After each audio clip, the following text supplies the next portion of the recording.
Lá vem a professora com arte Apocalipse, a revelação de Michelangelo. Cerca de 20 anos após concluir o teto da Capela Sistina, Michelangelo foi chamado pelo Papa Paulo III para pintar uma de suas paredes logo atrás do altar. Ele precisou fechar duas janelas e cobrir o afresco sobre a Ascensão de Maria do pintor Perugino, que foi substituído pelo tema do juízo final.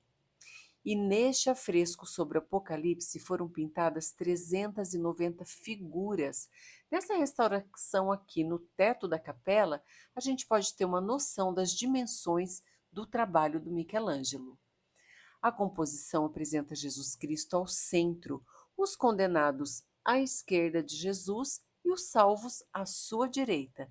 Nesse evento que é uma profecia bíblica, aliás, uma das poucas que ainda não foram cumpridas. Toda a dinâmica se inicia com anjos tocando trombetas para anunciar o evento. Eles têm livros nas mãos. O livro pequeno é para o nome das pessoas salvas e o grande para o nome dos condenados. Jesus é representado com um corpo glorioso, porque agora ele retornou como juiz e não mais como cordeiro. Em torno dele estão a Virgem Maria, que piedosa vira o rosto para não assistir o julgamento, São Lourenço e São Bartolomeu, patronos de Roma, e São Pedro com as chaves do céu. A estética dos corpos é inspirada na beleza clássica, como nesse belo São Sebastião, que segura as flechas, símbolo do seu martírio. Acima de Jesus, anjos sem asas seguram, sustentam os símbolos da paixão de Cristo. Então, eles sustentam o pilar do açoite, a cruz e a coroa de espinhos, esses símbolos que autorizam Jesus a ser o juiz por causa do sacrifício que ele fez por nós.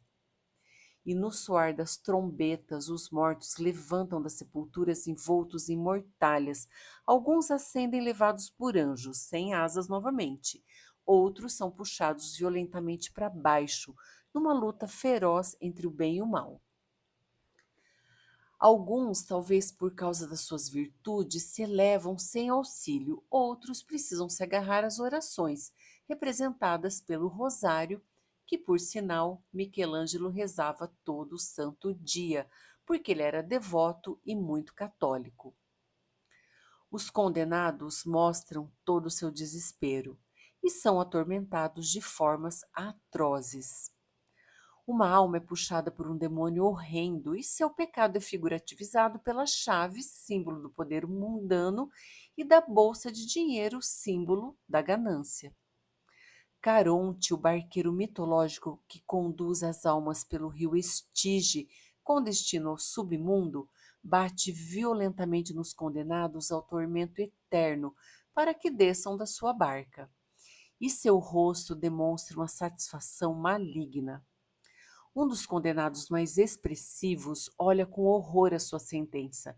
Michelangelo usou nessa figura a iconografia antiga que representa o louco e que chegou até os dias de hoje. Para saber mais sobre ela, clique aí no link ao lado, porque é muito interessante.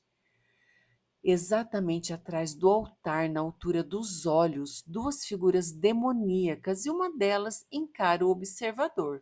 Isso para lembrar os membros do clero, na hora que estivessem rezando a missa, de que também são pecadores e estão sujeitos à danação. Biagio de Cesena é um detalhe à parte. Ele era funcionário do Vaticano e fez duras críticas diretamente ao Papa, que chamou a atenção do Michelangelo sobre a nudez das figuras num local sagrado. Resposta do pintor representou Biagio como Minos, o juiz do inferno, nu, tendo a genitália mordida por uma cobra e com orelhas de burro. Esse ato satírico foi interpretado como aviso aos críticos da obra. Mas eles venceram porque pouco tempo após ser finalizado, o afresco teve parte das figuras nuas cobertas por Daniele Volterra, um discípulo do Michelangelo.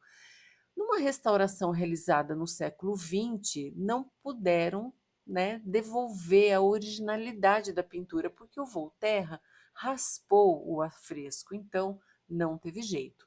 Só que existe uma cópia bem menor que o afresco original, né? É uma cópia que foi realizada no século XVI, antes da intervenção do Voltaire, e ela nos dá a ideia, então, da aparência inicial da pintura.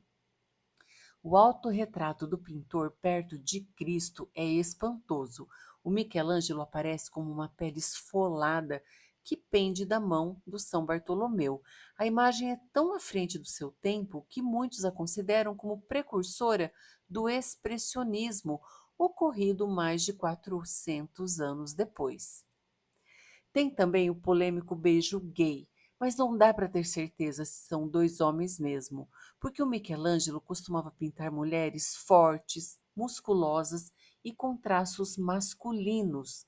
Como a pessoa também está de costas, não dá para saber o seu sexo, e nem se o beijo é na boca ou na face. Mas como quem procura acha, encontraram nesse afresco até uma personagem com características clássicas de uma doença oftalmológica associada à tireoide. O diagnóstico foi aparência de hiperemia conjuntival, edema palpebral, entre outros, bem mais complicados de falar. Enfim, gente, se tratando do Michelangelo, nem Deus duvida. Pessoal, eu espero que vocês tenham gostado. Se gostaram, deixe seu like, inscrevam-se no canal. Um abraço, que lá vai a professora.